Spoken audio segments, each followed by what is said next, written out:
Absolutely. All right, let's go to the next team. That is the national runner-up, the Notre Dame Fighting Irish. I think the biggest reason why they can make it back next year, Dalton, is Anthony Tresh is back on the sidelines for them. Of course. Former PFF great, still their director of analytics there. But honestly, when I was looking at Notre Dame, they made the national championship game last year because of their rushing attack and because of their defense.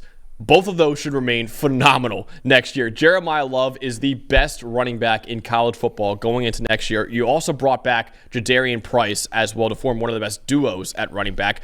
Brought back 4 offensive linemen with significant starting experience. You saw Emil Wagner right there. He's one of the best tackles returning in college football. Leonard Moore, true freshman corner last year. I think he's the best corner returning in college football. You still have one of the best linebacker units in the nation, even with Jack Kaiser leaving. You got Drake Bowen, Jalen Sneed, and Kingston Viliamu-Asa. All 3 of those guys really talented.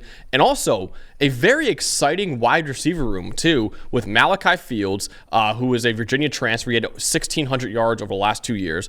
Jaden Greathouse and Jordan Faison as well. So a very, very good wide receiver room. Obviously, brand new quarterback. We don't know who it's going to be. Maybe Steve Angeli, maybe CJ Carr, who is a highly rated recruit coming out of high school.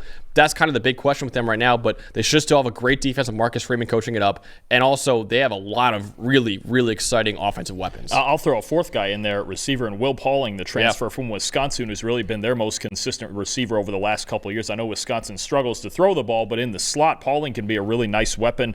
Look, they've got a lot coming back, and I think one of the great things about this past year's Notre Dame team, even though they're losing Riley Leonard and a couple other pieces, right, Howard Cross, Riley Mills, is that they were carried to that national title game by so much young talent, right? You mentioned 2 running backs. They got their top 3 running backs coming back. Aeneas Williams is a really good player with a lot of potential too. So you've got 4 solid receivers, 3 solid backs. A defense is going to be good under Marcus Freeman. It's really just about the quarterbacks at this point. This Notre Dame team, you could argue, last year they had an easier schedule. They had kind of I don't want to say an easier road to the playoff because they still had to beat Georgia and Penn State along the way, and Indiana for that matter, some really good teams. But you've got a ton of talent coming back and a lot of guys who, I think about this offensive line too.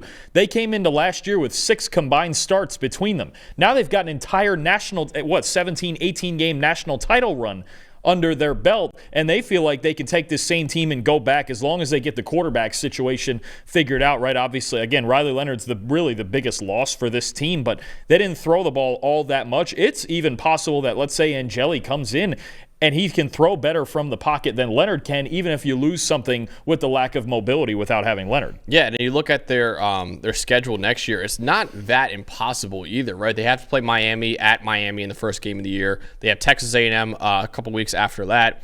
But then you play Boise State, who will break down in a little bit, but they're not going to be nearly as good without Ashton Jeanty. You got USC on that schedule as well. You, of course, got the Syracuse Orange on that schedule. But I'm just looking at it, man. I really don't think the schedule is that impossible next year. They should, again, win at least 10 or 11 games, I think. They are as talented or more so than every team on their schedule, right? Yep. I think A&M is a game that sticks out because they got a ton of talent coming back, too, especially on offense. They had a great transfer class. The Miami game at Miami is going to be fun. But, I think this Notre Dame team should have every expectation of winning 10, 11 games and being in playoff contention. As long as they figure – even if the quarterback situation is – relatively average, look at the rest of this roster. They've got weapons. They got backs for days. Let's be real. You look at this team, if they can run the ball every play, they will. Yeah. With Love and with Price and even with Aeneas Williams, and Williams can really catch the ball too, give you a lot of easy throws. I think between the run game and the defense, like you mentioned, that's the foundation, and the quarterback just has to fall in line. Exactly. I think that's kind of the big thing with them. Where it's Ohio State, you have to obviously have a lot to replace. With Notre Dame, it's like, okay, we bring back a lot of the key players from this past team.